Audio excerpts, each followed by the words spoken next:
one of the big issues between myself and some of these other people who've called themselves MGTOW um, was that number one, um, MGTOW is not a collectivist ideology. It's not political. It's apolitical, and it's about men going their own way. It's about men finding reasons to live for and to improve themselves, free from gynocentric and feminist servitude.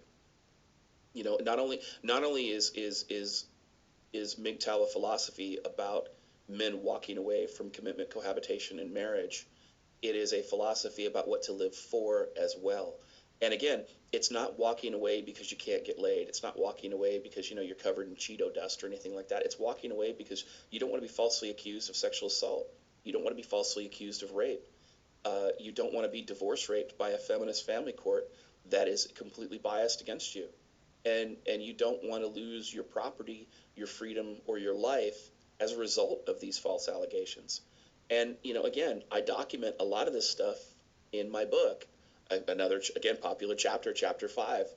Chapter 6 goes into domestic violence.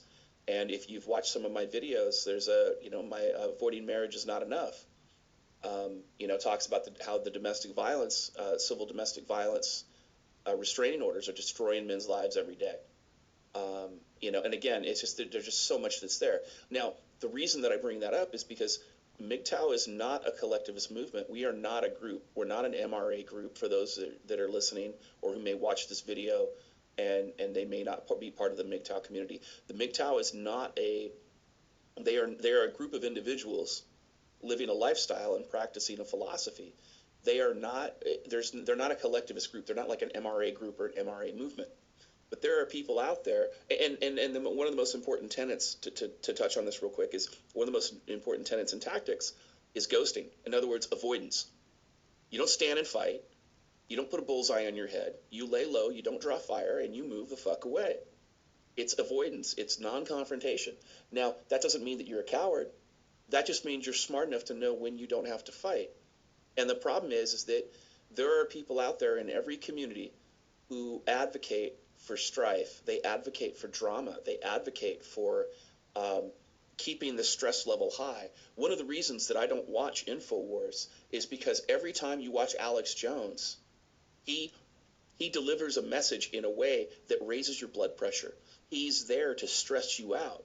And I'm not saying that he's lying, because I mean, InfoWars has broken stories that nobody else has touched. So there is some legitimacy to what they do, but the drama is turned up to 15 on a meter that's supposed to go 1 to 10. And when you do that, you stress people out, and that creates a lower quality of life, and it creates a level of conflict that you shouldn't have. There were people in the MGTOW community who were calling themselves MGTOW that were doing the same thing.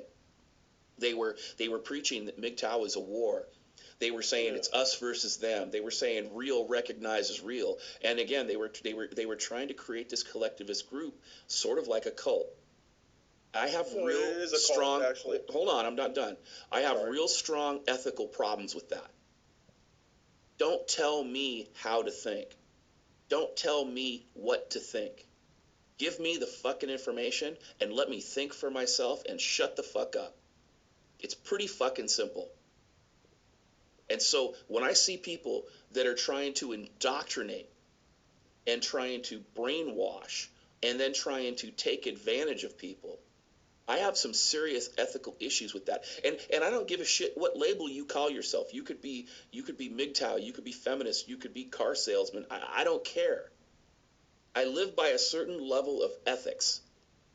And those ethics tell me that when people are trying to do this cult type indoctrination and they're telling you not to think for yourself, and they're telling you you are a soldier in a war, and they're telling you you have to stand and fight, and then they go and they label all of that as MGTOW philosophy, it's 180 degrees of what MGTOW philosophy is.